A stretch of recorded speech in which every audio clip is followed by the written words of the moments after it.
I do. I do. I'm all set.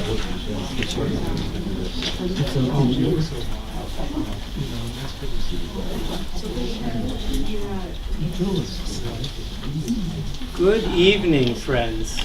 Good evening. Thank you for making it on this cold evening. It's this very special occasion here at A Place to Sit to host Mr. Joe DeRem for a second time. We're very pleased. We can't hear a thing you're saying. Okay, sorry. You better use this thing. Bear with Use the nicest. Use the mic.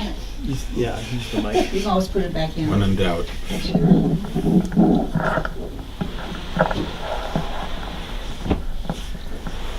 Thank you and welcome to A Place to Sit.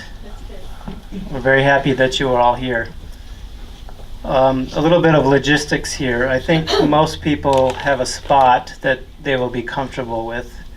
Some of you are standing. That's okay. I think for some of you. One more chair in the middle. Here's the chair. Two more. Yeah. They're getting ready to leave early.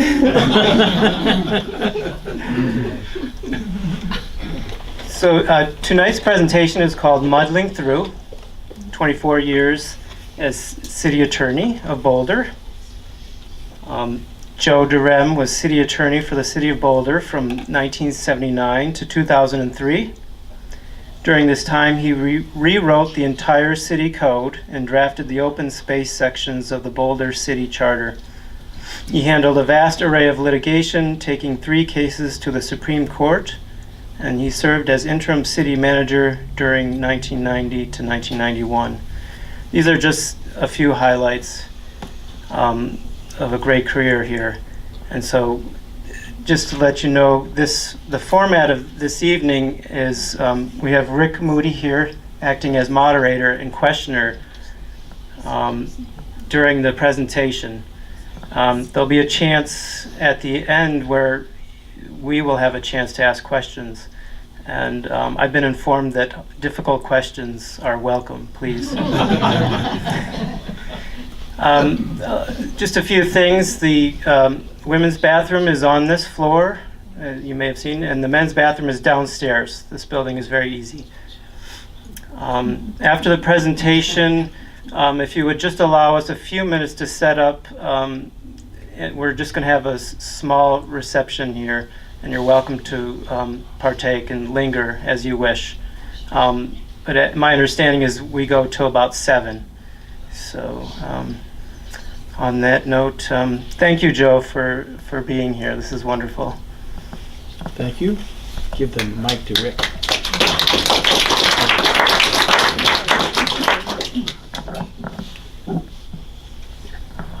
Yeah. Just see if you can I see. bend this thing a little bit. There, it's There we go. perfect.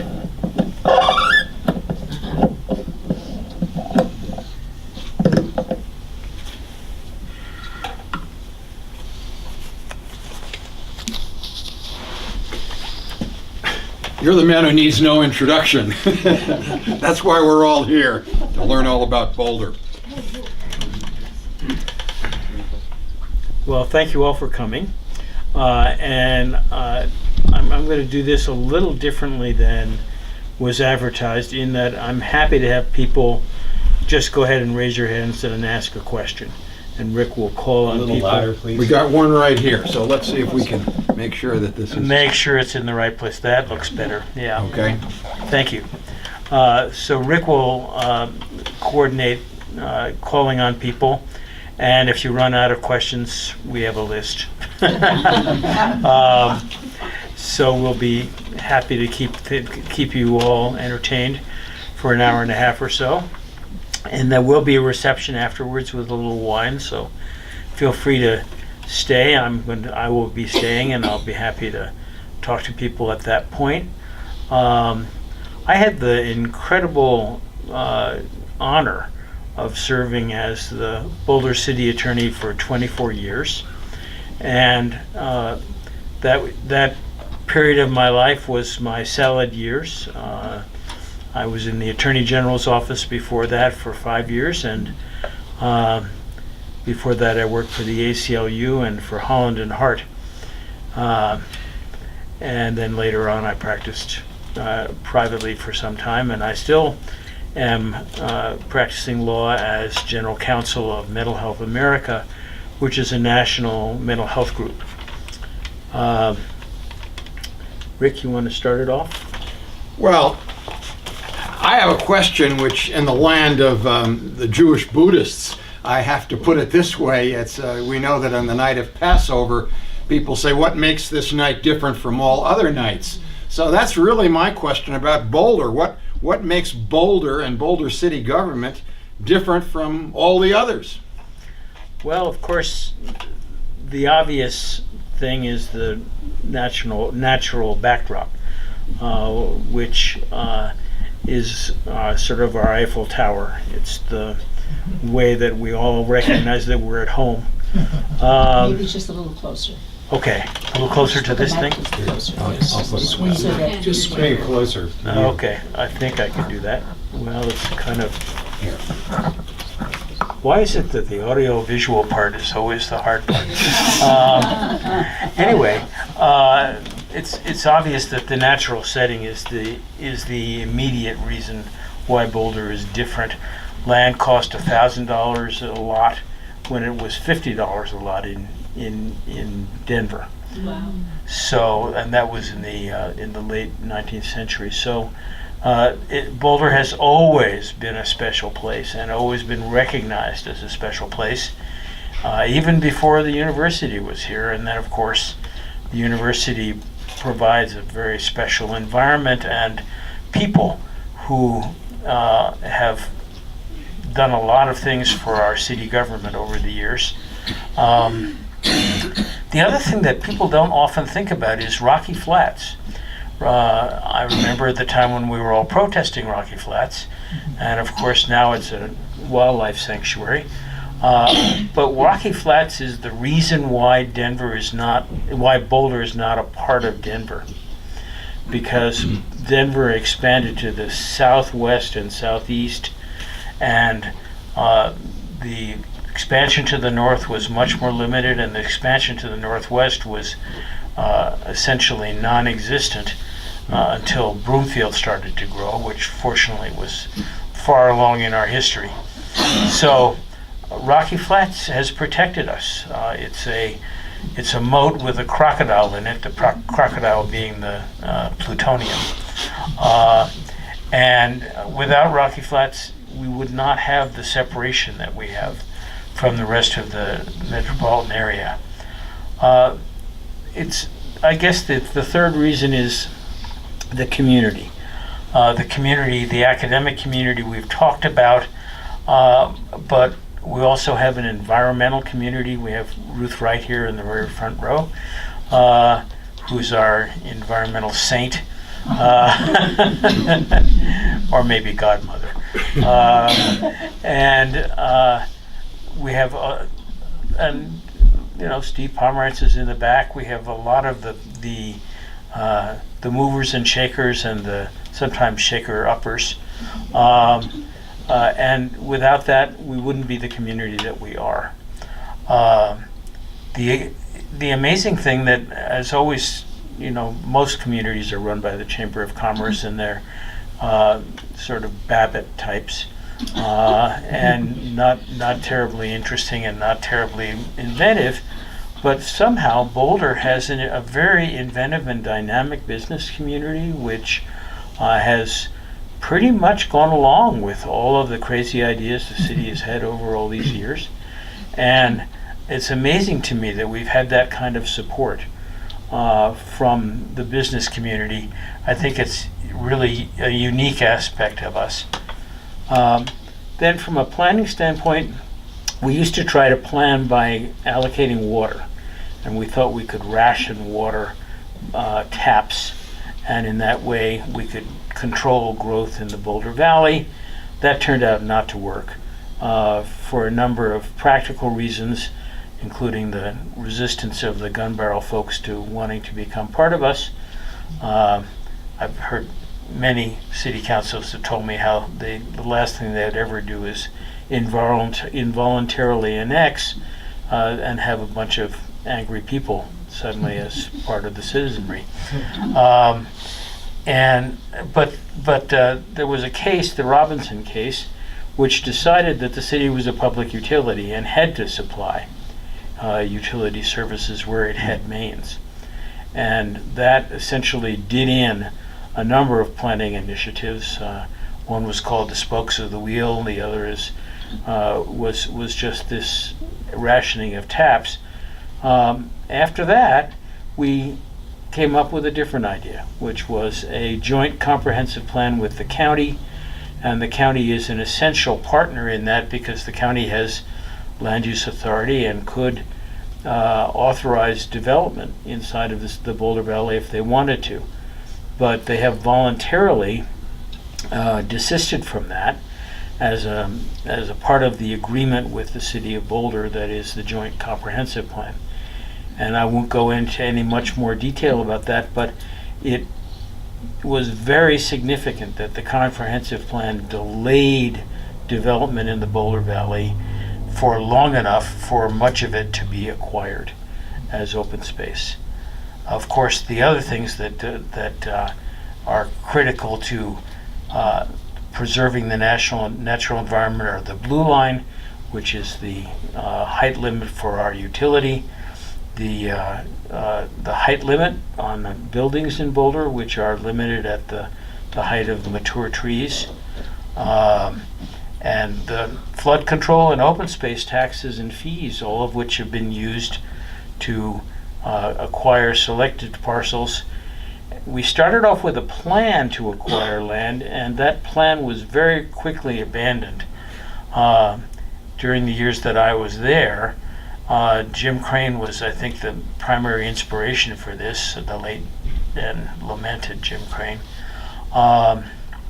Jim understood that by reaching out and acquiring land at the periphery of the planning area, we could stake out our future in a way that we would not have under the plan that was devised by the City Council, which contemplated acquiring the land that was close to the city first. So we built from the outside in instead of from the inside out. The other thing that I would say about Boulder that's unique is the civic engagement and dialogue that are unique to the people who live here. People come to city council meetings. People have intelligent comments for the most part. This is not always the case in every city.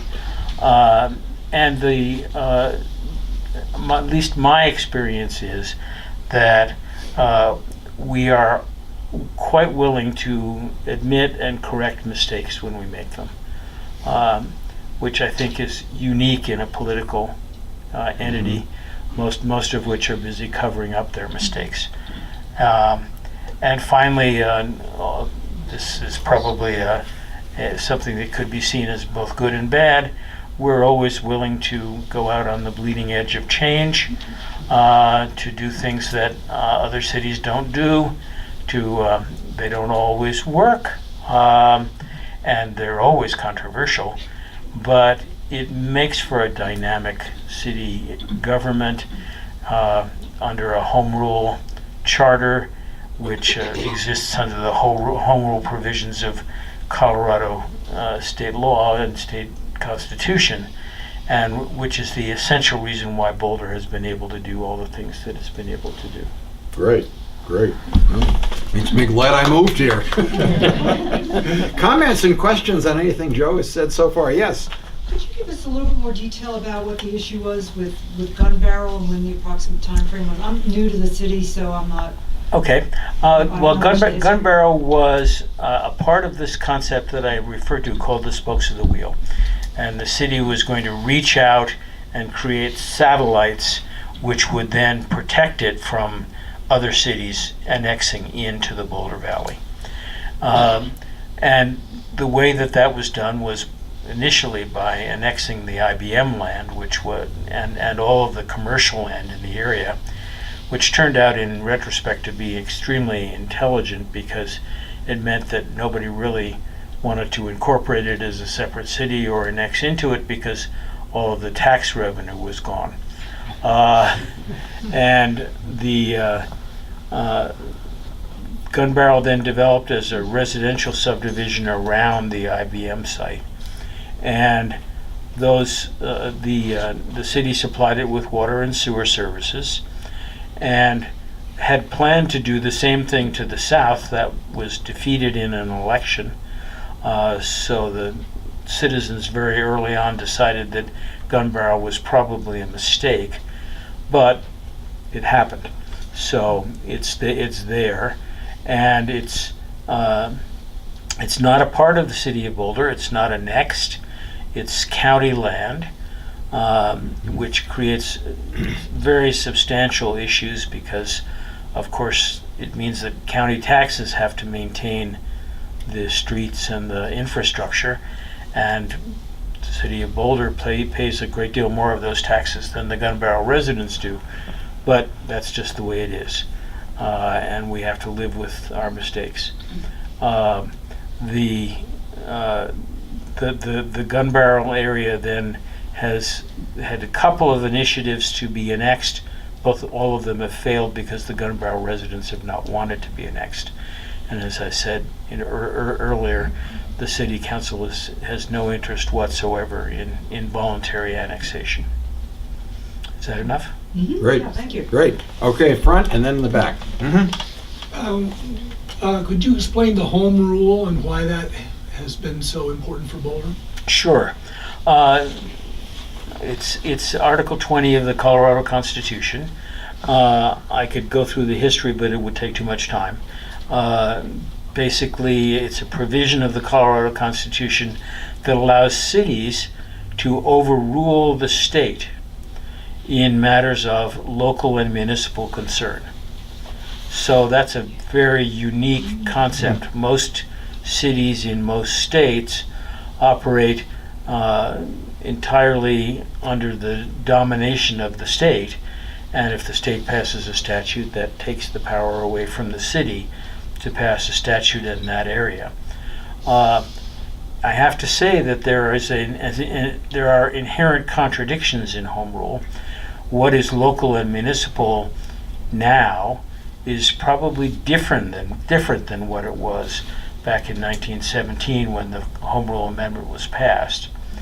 And for example, ambulance services are not local and municipal, even though I'm sure in 1917 they were. But the Colorado Supreme Court has decided they're not because they affect multiple municipalities. However, in other areas, taxing being the one that's the most important, we have complete autonomy. The state can't limit the city of Boulder's taxes. If the city of Boulder wants to tax itself to buy open space, it can do that no matter who doesn't like it and goes to the state legislature and asks them to prohibit us. It can't be done. So these are very important base concepts to how you create a city with some autonomy.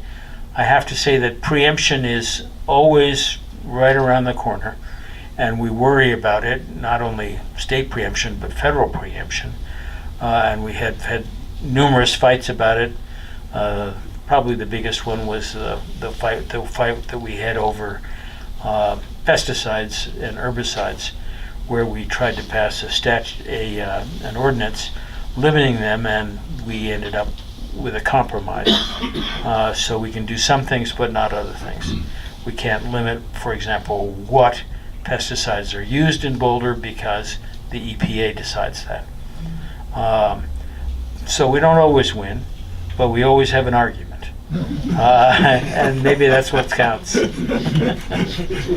noticed that about the lawyers. You always have an argument. In the back of the room, comment, question. I wanted to ask you two things, Joe. One is, so people in Gun Barrel cannot vote in city elections, is that? Correct. Okay, that was I wanted to clarify that. I thought they could, okay. And then, There's a section that can. Okay. Anyway, Most of it can't, however. Most of it can't. does the home rule protect, or what's the interface of home rule with the oil and gas issue? Well, no one knows. There are some cases, and I'm going to forget the name of the city that litigated the leading case, but there are some cases that indicate that the Colorado Oil and Gas Commission's regulations preempt city regulations. I think that will change over time, and it's already starting to change with the new governor, who has indicated that that's one of his priorities. But home rule didn't protect us in that Okay, case, that's as we would have all wished that it could have. Okay. Yes, over here. And then Considering Boulder's a home rule entity, could we eliminate the sales tax on food? California has no sales tax on food.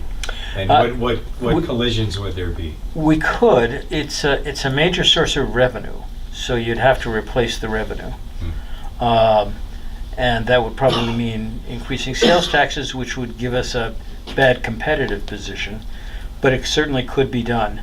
What we did instead, and I think it has changed since I was there, but in my day, there was a food tax refund that was granted to people of lesser means. And the idea was that wealthy people should pay the food tax, and people who are not wealthy should not pay the food tax, which kind of makes more sense to me than exempting it entirely. But that was never implemented. Oh yes, it was implemented for many years, and I think it still It's exists. still going on. Okay. still going on. Yeah. Okay, great. Over here, question. You had a question. Yeah, so I've heard you say that one of the reasons for the open space is blocking new transportation corridors in the Boulder Valley. Was that articulated at the time, or is that just kind of a... Well, urban shaping is one of the original goals of open space. So yes, it was articulated, but we weren't very worried about transportation corridors until I-470 raised its ugly head, at which point it became extremely important for us to figure out a way to block I-470 from coming right through the Boulder Valley. And one of our signal successes, I think generally conceded to be a great success, was getting I-470 to run outside of the Boulder Valley. It's the opposite of the old Western tale where you try to get the railroad to come to your town. Here we want the railroad as far away from us as we can get it. Why? Because it's going to be a growth corridor. Already Flatiron Mall has occurred as a result, and there'll be more development that will occur along the I-470 corridor, and it would have made it extremely hard for us to acquire open space, which we were able to acquire because I-470 was never a threat while we were acquiring the outer portions of our open space.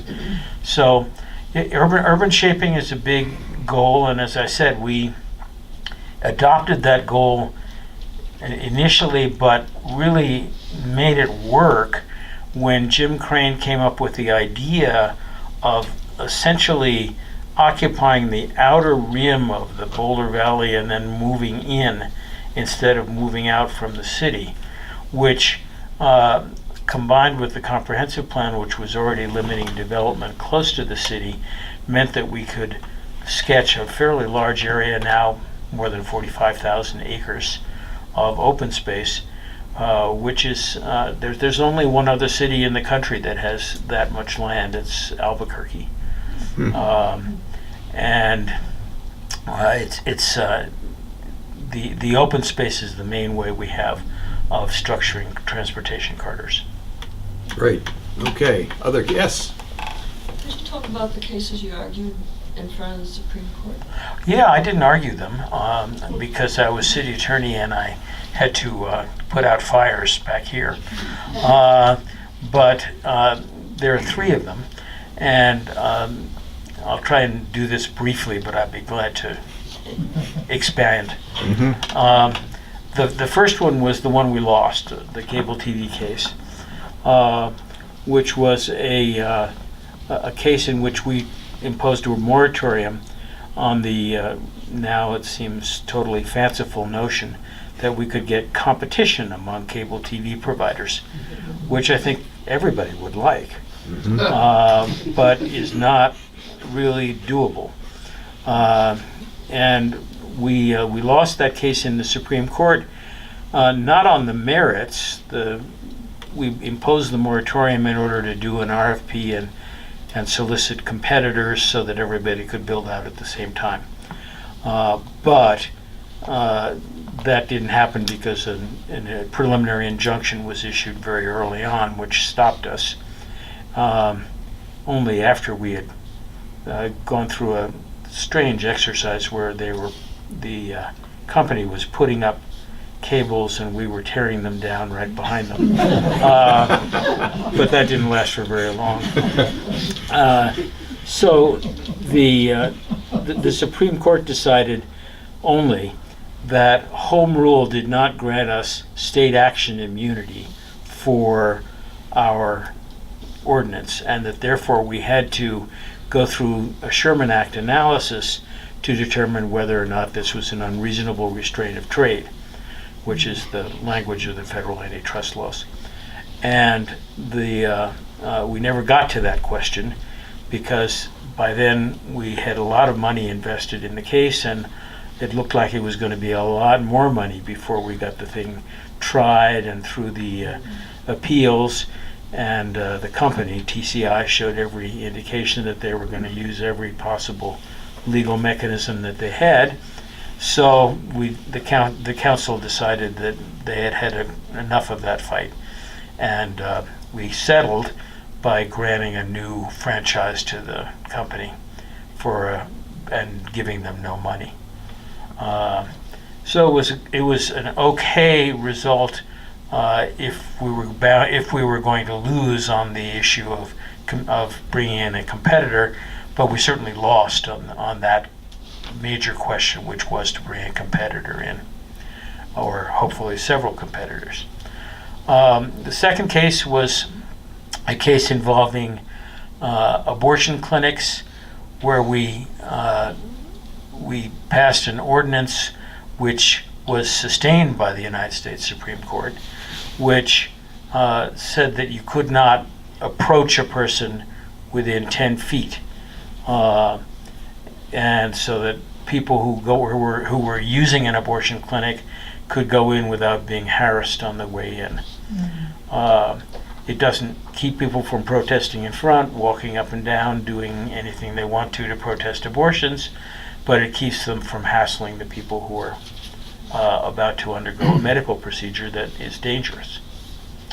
And the third case was the Amendment 2 case, which many of you may remember was an amendment passed by the people of the state of Colorado, which forbade cities, among other things, forbade cities from having any ordinance which protected people based on their sexual orientation. And the Supreme Court, in the first real judgment of this kind, found that that was irrational. And essentially the only rationale for it was hate. And so they invalidated the constitutional provision, and since then, and before then and since then, Boulder has had protection for gay people as well as transgender people. Okay, great, Is yes. that a 14th Amendment? It was a 14th Amendment equal protection analysis, yeah. Okay, great. Other questions and comments from the group? I'd just like to ask you, you talked about some of your wins and losses in the Supreme Court and all of that. What achievement would you say are you proudest of when you look back on your whole career as city attorney? How would you characterize that? It has to be the open space. Open space. It's just, it is the thing that defines us as a city. Mm-hmm. we've done a lot of other things to supplement that. For example, we had to acquire a bunch of land in order to create trails on all of the tributaries as well as Boulder Creek, and that was a complicated matter. But really, these are all subsidiary to the big one, which is open space, and to the vision that Jim Crane brought to the open space program by seeing it as a way to control the entire Boulder Valley and replace the spokes of the wheel with a much more benign and even positive way of controlling growth. And I think I brought a little essay that I did in 1999, and that I don't know if there are any of them left. They got put out a little bit early, and people have been picking them up. I have to charge for it because it has color Xeroxes and things like that, which would cost a lot of money. But if there are any left, they cost $5. And if anybody wants one and there aren't any left, I'll gladly make one for you. I'm glad you brought up financing, Joe, because being a relatively recent newcomer, so to speak, I've only been here 8 or 10 years, I keep wondering, how is all these things financed? I mean, how does it work in terms of local government and the policy implications? Well, we're there? very lucky. Local municipal governments in Colorado work on cash registers. In other words, the sales tax is the principal source of municipal revenue.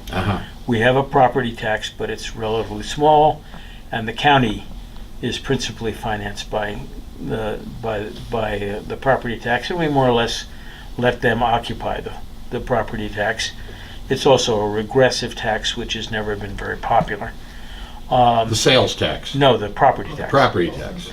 The sales tax is less regressive, although because it at least approximates a person's ability to pay, since presumably you don't buy things if you can't afford to buy them, if you can't afford them. So the unique situation of Boulder was we were the regional center. There was no other center, and the Crossroads Mall was where everybody went to do their shopping. That's where the department stores were, and you either shopped there or you shopped in Denver. So we had the regional center until Flatirons Mall was built, and during that period we accumulated enough money that we were able to be very adventurous in buying open space, and we also bonded the open space tax, so we were able to get a lot of money up front in order to be able to make deals for cash, which is the way you make deals if you want to buy property. Since then, Boulder has, as I said before, deliberately pushed I-470 out to the boundaries, pushed Flatirons Mall out to the boundaries. Someday, all of the area at the boundary will be built up, except what our neighboring cities are able to acquire. And that means that we have given up our position as the regional retail center. And that has some negative aspects to it, in that we have given up a lot of revenue that we previously enjoyed, where residents of other cities shopped here. But as I said before, we were lucky in that we had the revenue when we most needed it. And we will in the future have to either raise our taxes to where they are less competitive with other cities, or figure out some other way to finance local government, because the future is downhill. The internet and other ways of buying things are with us now and are going to stay with us, and we don't get very many local taxes. Some people do pay local taxes. Some vendors pay local taxes, and I just paid some, so I know that Amazon is doing it. But mostly the retailers will only collect state taxes, and the federal law, which has been proposed several times, only deals with state taxes, not with local taxes. It would be a hassle to deal with all of the cities in the United States and figure out what the tax rates were. So I sort of understand, although I also must say that the internet people have gotten away with murder, having convinced all of us that there should be no taxes on the internet and everything should be free. But that's the way it has developed, and so that's what we're dealing with. Interesting. In the back, yes. Amongst the other things that you dealt with as the city's attorney, one of our hallmarks is better affordable housing than most communities in Colorado. It's true. What legal hoops did you have to jump through to make that possible? Well, I think we were one of the first to have a linkage fee for commercial development, and then a linkage fee for residential development. And we have always had the goal of having 10% affordable housing, by which we mean affordable to relatively low incomes. And that we have, we've gotten grants from the federal government. We have encouraged private development. We've done joint ventures. We've used every possible legal device to create affordable housing. It's not enough. It will never be enough. And the real dilemma is that the houses that used to be affordable no longer are. That's true. The house that I bought in 1970 for $30,500 is worth over $1 million. That is crazy, but I'll take it at the old price. But I've actually attended debates with the city council where discussion was held about how we could make the Boulder Valley less desirable, so that housing prices would go down. No one has ever wanted to do that, but it's been talked about. All right, yes, in the back. That's you. Joe, given the declining sales tax, which everybody can see with the internet, and also with no longer being the regional shopping center, what are the other possibilities for how the city could get revenue that wouldn't be too regressive? And I thought property tax would be less regressive than you seem to think it is, but... Well, property tax is considered regressive by tax experts, not me, Okay. because it doesn't relate to the income of the person who occupies Okay, the house. Fair enough. Okay, but what are some of the possibilities that the city could, how could the city get revenue if we're gonna keep losing sales tax? Well, one of the many things that has been discussed and that actually makes rather a lot of sense, I'll probably get in trouble for saying this, You're not in office anymore. is a head tax, where people who work in Boulder would pay a tax, and the corporation would pay, or employer would pay an equivalent tax, and Denver has a tax like that. And this would handle some of the infrastructure needed to support 70,000 commuters who come into the city every day and who may not shop here anymore. So that's one of the options. There are also excise taxes on various kinds of activities. We already have a sugar tax. That's an example of Oh, yes. of what kinds of taxes the city can do. That's, I think, not primarily designed as a tax, but it certainly is producing a lot of revenue, as is the marijuana tax.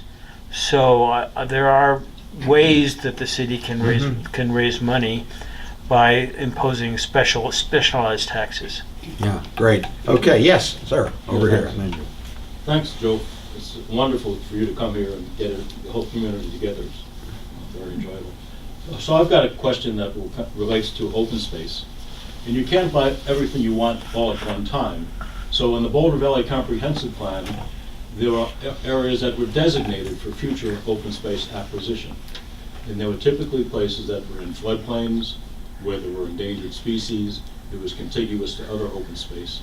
And one of the big parcels of that were the old Flatiron gravel pits, Correct. 308 acres, which 220 acres were designated for open space acquisition. Then the university bought it. And the city didn't buy that because they knew no developer in his right mind would purchase it. It was in the floodplain and I'm no glad you access. said that. That's what I was going to say. Yeah, yeah. Right. But then the well-connected owners of the Flatiron companies were able to unload it on the university for $16 million.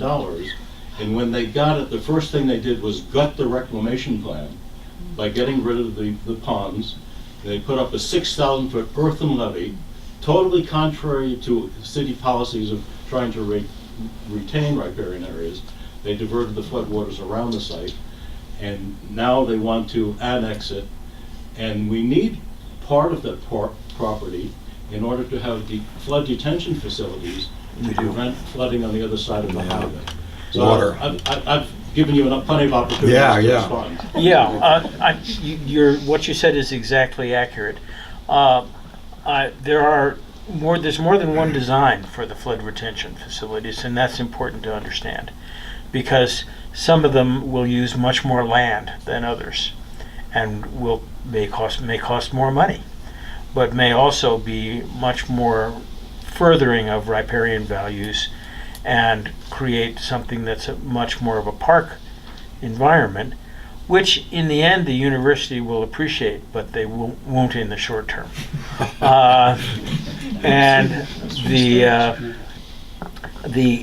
I think the real question is, when it comes down to negotiating this thing, can we come up with a win-win where the university gets to develop enough, whatever that is, for them to feel like they got the value out of the land, and the city gets enough parkland and perhaps some affordable housing, which has been talked about, which would fulfill some city goals. And if we can't make a deal, it's not going to happen, because annexation is entirely within the discretion of the city. And I know that the neighbors would prefer that nothing at all happen in that area. That's probably not a feasible outcome unless we want to buy it. Can the city condemn part of that land for flood detention to protect the rest of the community? The city could condemn, but I think that if I was the city attorney, I would be looking at ways to cut a deal where I wouldn't have to condemn, and I could get the land for free or for less money. Okay, great. In the front here, you had a question. What happened, if anything, to the 3% growth cap? Well, it got decreased down to 1%, which it is now. Could you repeat the question? Yes, The 3% growth tax. What happened to it? Cap. Cap. There was something called the Danish Plan, which many of you will remember who were here at that time. And the Danish Plan set a limitation of building permits every year that we could not grow more than 3%. And that number has gone down to 1% over the years, but the number of dwellings has also increased, so that number is still pretty high. Yeah. And whether we should adjust that again is certainly a political question that I won't try to deal with. But what happened to it was it got stuck at 1%. And I think I've certainly heard people say that they think that's too much. On the other hand, the reason why they think it's too much is usually because of traffic, and there probably are better ways to handle traffic, and better ways to handle development. Steve Pomerantz, who's in the back, has for years tried to figure out a way to have development actually pay for the costs that it imposes. And if development truly paid for the costs, all of the costs that it imposes, we would have less development. In the back there, was that Steve Pomerantz? No. Yeah. Joe, to allow you to get off of the policy angles here. What was it, and this is something I'm really curious about, what was it like for you to have to, every 2 years, educate a bunch of neophyte council members, which you did incredibly well? Well, this is why Jerry Gordon quit after 2 years. We won't go there. Because it is hard. And of course, lately it's been very hard because the council has been shifting back and forth politically, so different policies are Sure. being pursued, and that means undoing things as well as doing new things. And doing new things is a lot more pleasant than undoing things. But the education part is interesting. I think the role of the city attorney is potentially pivotal. The city manager is out there making policy, and as a result has a half-life of about 3.5 years. We happen to have one who's done a magnificent job of staying, but that hasn't been always been the case. And I went through city managers at about the rate of one every 3.5 years. The city attorney, on the other hand, gets to stay for a long time if he's careful about watching his backside. And the way to do that is by being an honest broker, to get the council to talk to each other, which they often are not very good at doing, at least especially in the beginning when they first start off and they have great ideas that they want to get accomplished right away, and are apt to be fighting other members of the council who are on the other side of whatever the issue might be. So trying to work with council members in order to both teach them how to get what they want done in a way that might not be exactly the way they had in mind, crafting a legal solution that works as opposed to one that's vulnerable, and also at the same time working with the council to get them to talk to each other and to work out arrangements, deals, if you will. That term has become devalued because of our current imposter in the White House. But the real deal, the really hard part of being city attorney is to get an overwhelming vote for most things. 5-4 votes are lousy. They don't last.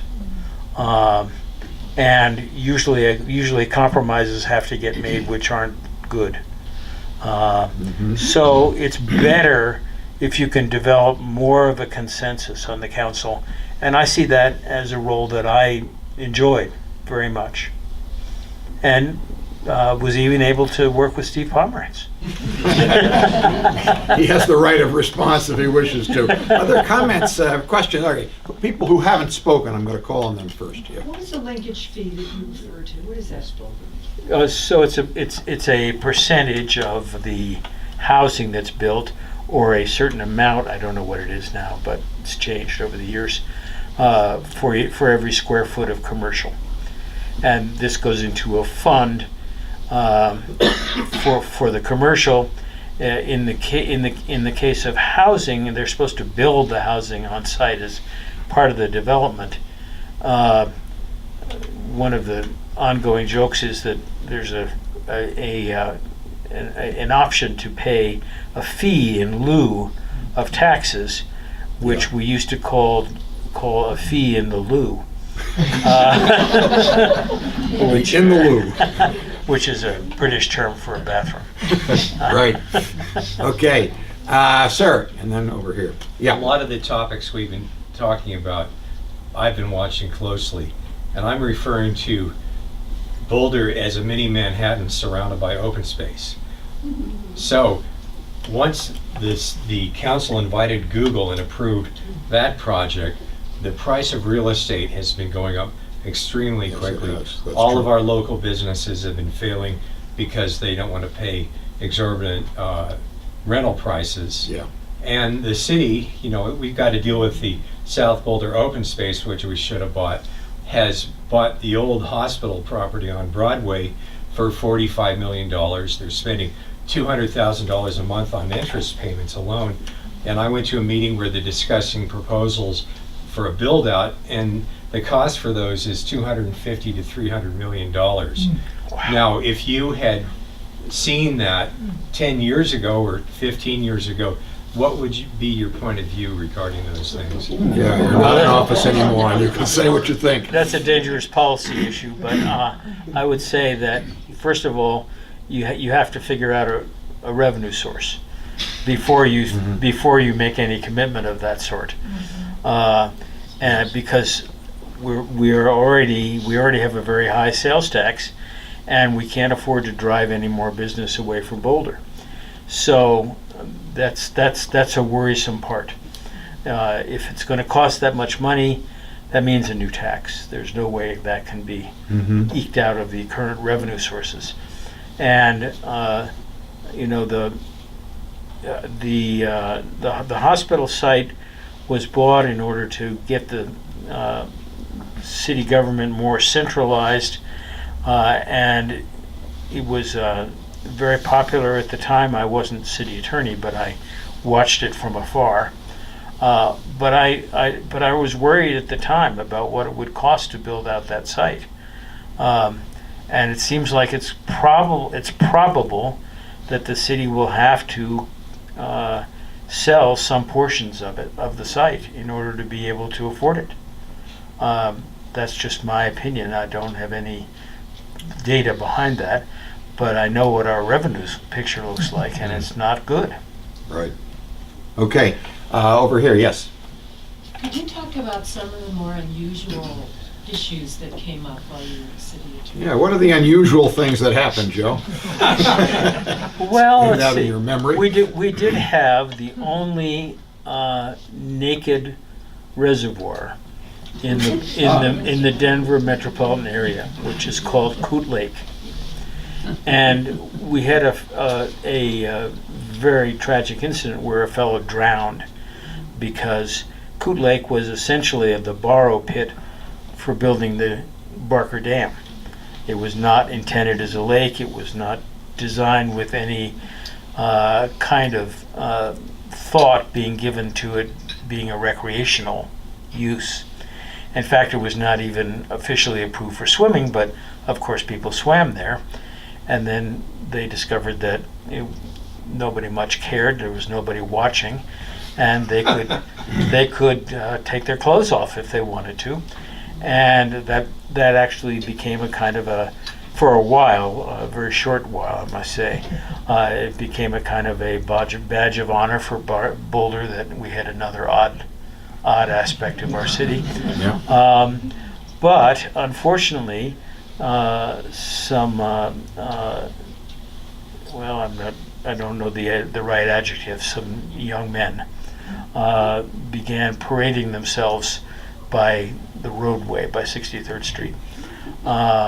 And we had to do something about it because they were doing so at hours when children were going by on their way to school and things like that. So we passed an ordinance. But of course, this being Boulder, it was very controversial. And we had a lot of discussion about, for example, whether women had to cover their breasts. That was easily disposed of. Women did not have to cover their breasts, and still don't. But we wanted people to conceal their genitals, and the people at Coot Lake invented something which complies with the ordinance, just barely. Called a cootie booty.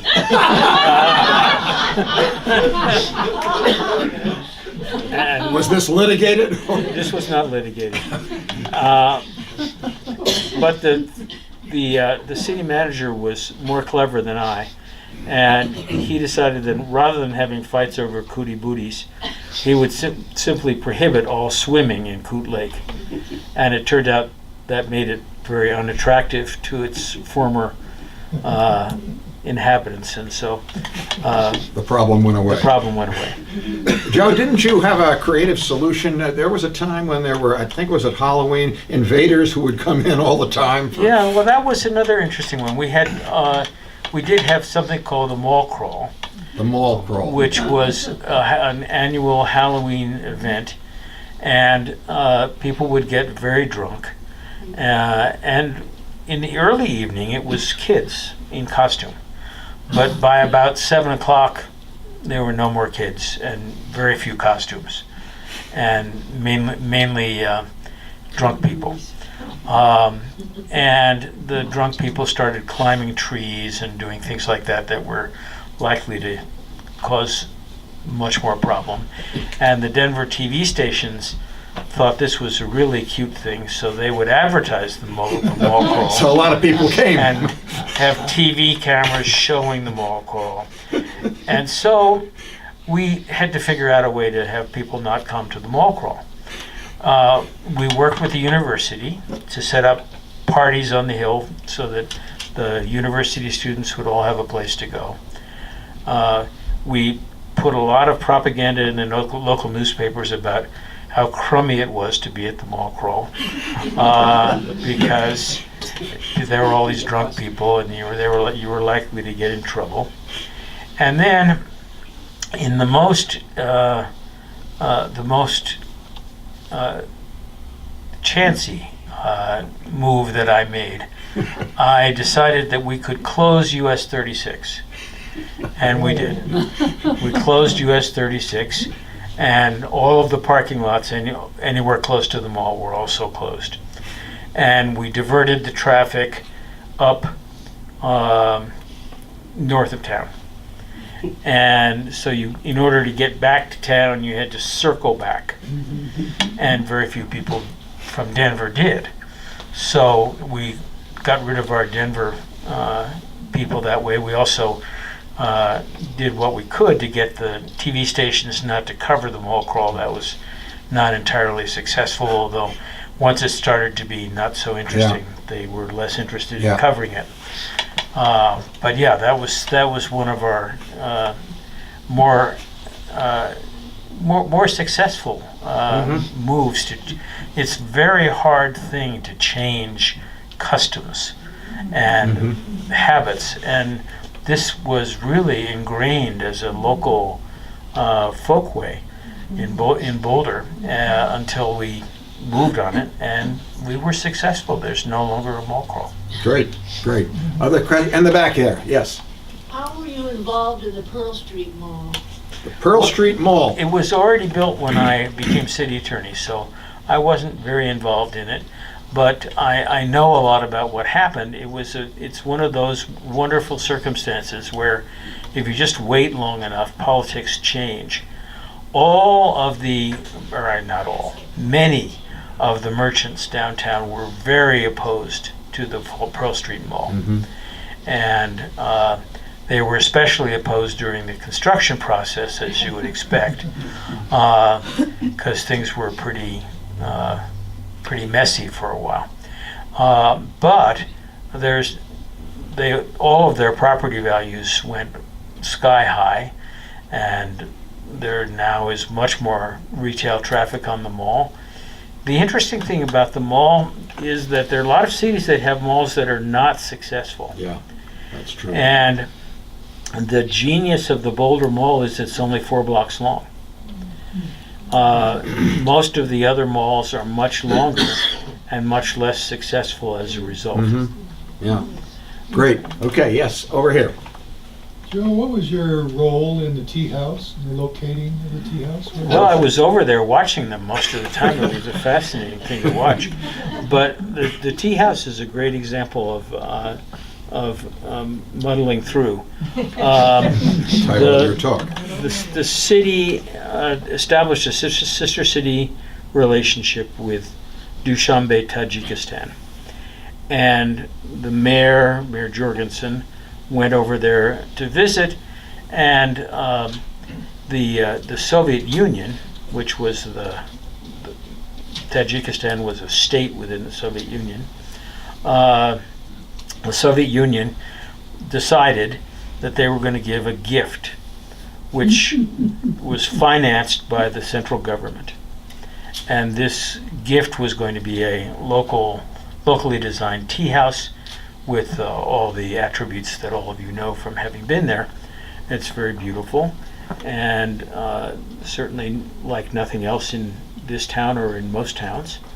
But after the mayor accepted it, without bothering to ask anybody, we all wondered what in heaven's name we were going to do with probably about 100 boxes of pieces of this thing, and no site for it, and no idea what we were going to do with it. And over a period of time, discussions were held. We did find a site. In the meantime, it was stored in the floodplain in an old water treatment facility, with the idea that maybe the flood would carry it away. The problem would disappear. Get rid of the problem. But it didn't. And so we had to locate it, and it cost us over $1 million to put it up, which is principally because we decided it had to be enclosed, which on a day like today one can easily understand. But apparently in Tajikistan they don't have to do that. So they had fully expected us to build it as an open air facility, but the money was sought from various sources. Ultimately, the city manager just decided to make up the difference out of the general fund.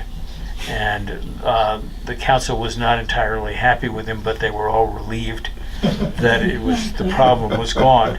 So he actually didn't get in very much trouble over that. He got in trouble over some other things. The most interesting thing is that we had artisans from Tajikistan who came over to build it, and they were paid by the National Endowment for the Humanities. So that was a special treat, and that's the reason why I went over there to watch it being built, because they were very interesting people, and would tell us all about what the designs were and what they meant. And it's an extraordinary thing, that tea house. It's entirely an accident that it's here. And yet it's now one of the great draws and the place where everybody takes their visitors when they come to town. Absolutely true. Absolutely true. Other questions, comments from the group? Over here, please. Isn't the tea house partially funded by the restaurant itself and partly paying back the loan from city? Well, the restaurant does have a lease, and we had Tom Eldridge on the council at the time, so he improved considerably on the original lease. For an interesting reason, he just said, this is just not fair to compete with all of the other restaurants that have to pay rent, and you're getting a very good deal here. So gradually the payback has increased, and it does go to the general fund. It's not exactly paying back anything, but in a way, I suppose the general fund is reaping the benefits of having put the money in the first place. Yeah, other comments, questions? We had an interesting question about water and reclamation and so forth, and it reminds me of our big feature, which is the Boulder Creek, and I'm wondering how that defines Boulder and about the Greenway in relationship to that. Well, it is interesting that we have the Boulder Creek, which is our bane and our salvation. It's our bane in that, especially if Barker Dam were ever to break, downtown Boulder will not exist. So that it's very dangerous. On the other hand, it is a high hazard dam, so it's fairly well protected, and the city now owns it, so we can put further protection in if we feel it's needed. The floodplains, probably most of you know about, are protected in Boulder. They were not always protected, but the federal government took care of making us do that, and now we're gradually acquiring buildings that were built beforehand that should never have been built where they are. Like the tea house. No, the tea house is not in the floodplain. Really? It's not in the floodplain? No. That's a ditch. It's next to the water, but it's not in the floodplain. It Okay. doesn't take much to go from the creek to the ditch. It doesn't, but and it's true, the ditch is not mapped as a floodway, so you may be more right than I know. Actually, the floodplain makes a right turn just before it gets to the tea house. Okay. It's a fortunate right turn we got Well, that's there. very fortunate. But these floodways provided us with the opportunity both to protect riparian values by keeping people from building in the floodway, and then ultimately by constructing transportation corridors through the creeks, which have become our principal transportation corridors off-road. And there's still an issue about conflicts between bicyclists and e-bikes and pedestrians and God knows what is on them, scooters. So there are issues with this, with using just one path, but we do have paths now on most of the tributaries and on Boulder Creek, and Boulder Creek itself has been vastly improved due to the efforts of Gary Lacey, who put a lot of rocks in there and made it more of a stream and less of a ditch, which it was before.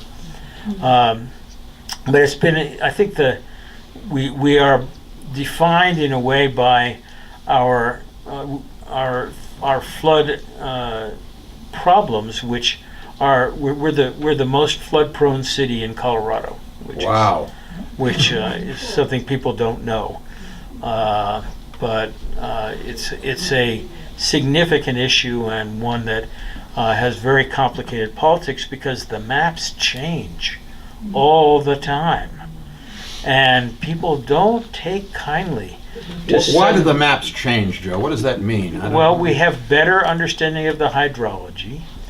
We have better understanding of the precipitation. We have, and especially the maximum precipitation, because Colorado is a weird place. We have these thunderstorms that can be extremely intense and can create, we don't have a long-term flooding problem, but we have a god-awful flash flood problem. Yeah. And so as these things change, and as development also changes the flow, it's not supposed to under our regulations, but it does. And so as these changes occur, we have new maps. We just recently got new maps for Boulder Creek. And people who are suddenly affected by the new maps, lo and behold, don't feel very good about that. Right. And we always have a question of when we're going to apply the new maps. There's no good time. So it's one of those impossible political questions. But I would say that between the flood proneness and the use of it for riparian corridors and transportation corridors, we really are a city defined by by Boulder Creek and by its tributaries. Mm-hmm. You know, Joe, you spoke about how the council periodically will admit errors, and this is a good thing. It's certainly rare in our experience today, but I want to ask you, what is the biggest mistake you made as city attorney? I'll put you on the spot here. I think I kind of told you that before. It's the cable TV case. The cable TV case. I was a new city attorney, newly minted. In fact, the thing was the issue had already started when I appeared, and I was tasked to find a way to impose a moratorium. And, that doesn't, from the standpoint of legal drafting, there's no issue at all. But I was very worried about not only antitrust but also First Amendment issues. And this was an area where there was very little case law. And so I figured our only way of winning was by not having to litigate the question of whether or not this was an unreasonable restraint of trade, which meant winning on the state action question and having it be a matter of home rule, which would give us the powers of the state in regulating cable TV. And the state had not passed any statutes at all on cable TV, so it was an open field. And I thought there was a decent chance that we would win on the home rule argument. But I have to admit that my mistake was in not saying, if we don't win on this one bet, you're probably going to have to settle, because the idea of treble damages and what could be claimed by way of treble damages for impeding the development of a telecommunications system is something that we happily never had to litigate. But I would be very frightened about how that might turn out. And as these things sometimes happen, we ended up with a federal judge who had, alas, been a former assistant city attorney in Denver, and so knew of all of the potential bad motivations of municipal governments, and assumed the worst. And he assumed that our desire was to keep this competitor from expanding so that we could install a competing system, and that would then give him his Sherman Act violation, which he was looking to find. We tried to say, hey, there's no conspiracy. We're the only people doing this. Yeah, you need a conspiracy to have the restraint of trade, but that didn't work. And the home rule argument, as I say, failed in the Supreme Court, although we won in the 10th Circuit on the home rule argument. So it was not all that far-fetched. Right. But I'm sorry in retrospect that I didn't caution the council that they might be getting in over their head. Okay. All right. Good. Appreciate that. Question over here. Yes. Joe, do you have any thoughts? This is more of a county issue than a city, but do you have any thoughts on the expansion of Gross Reservoir? The expansion of... Yeah, I don't have any thoughts about that, honestly. I mean, I like Gross Reservoir the way it is, so that's the most I can say about it. I don't know what it would look like if the Denver Water Board gets its way. Western slope over to eastern slope. Yeah, I know that, but it was, how big does Gross Reservoir get? They're going to increase the height by 131 feet. Wow. It's a big deal. Well, that's a lot of water. The town of El Dorado Springs ought to be very worried about that. We'll get them on the carpet some other time. And maybe there's a way for that to be a wedge. I don't know. But South Boulder Creek is, of course, the tributary that goes through there, and South Boulder Creek does go through our open space. So a flood on South Boulder Creek could be pretty serious, and I would expect that at a minimum, the city council ought to require a high hazard dam with all of the cost that will impose on the Denver Water Board. Okay. Yes, over here. When you talked about the Boulder Creek and the city maps being rewritten, what did you mean by that? Like changing where water got diverted, or? No, periodically there's a study done of all of the major rivers in the United States. It's not just unique to Boulder. And we did one, I guess it's about 7 or 8 years ago now. When the new study is done, that takes into consideration all the latest information about hydrology, precipitation, the contouring of the creek, and all of that causes changes in where the flood goes. And to make things more complicated, there are three flood zones. There's the high hazard zone, which is in the middle essentially, where the where a person would be knocked over if the flood hit them. There's the flood plain, which is the area that that gets wet, and there's the flood conveyance zone, which is in between, which is where it flows essentially, because a lot of the flood plain is just wet but not flowing. And so all of these zones change, and the regulations for each zone are different. So what you can do with your property change depending on how the mapping turns out. Are the ditches part of that plan? No, and that's a real question. We map the tributaries because that's what FEMA requires us to do. But if you look at where some of the ditches are, there's no way that they're not going to be flooded when the time comes. And in fact, in the recent flood, whenever that was, 2013. We remember it. A ditch quite far from my house overflowed and came down the hill and flooded my garden level. There you go. So Making it personal. I'm not in the floodplain, but I probably should ought to have been. But I don't wish for it, because it's not a pleasant thing to be in the floodplain.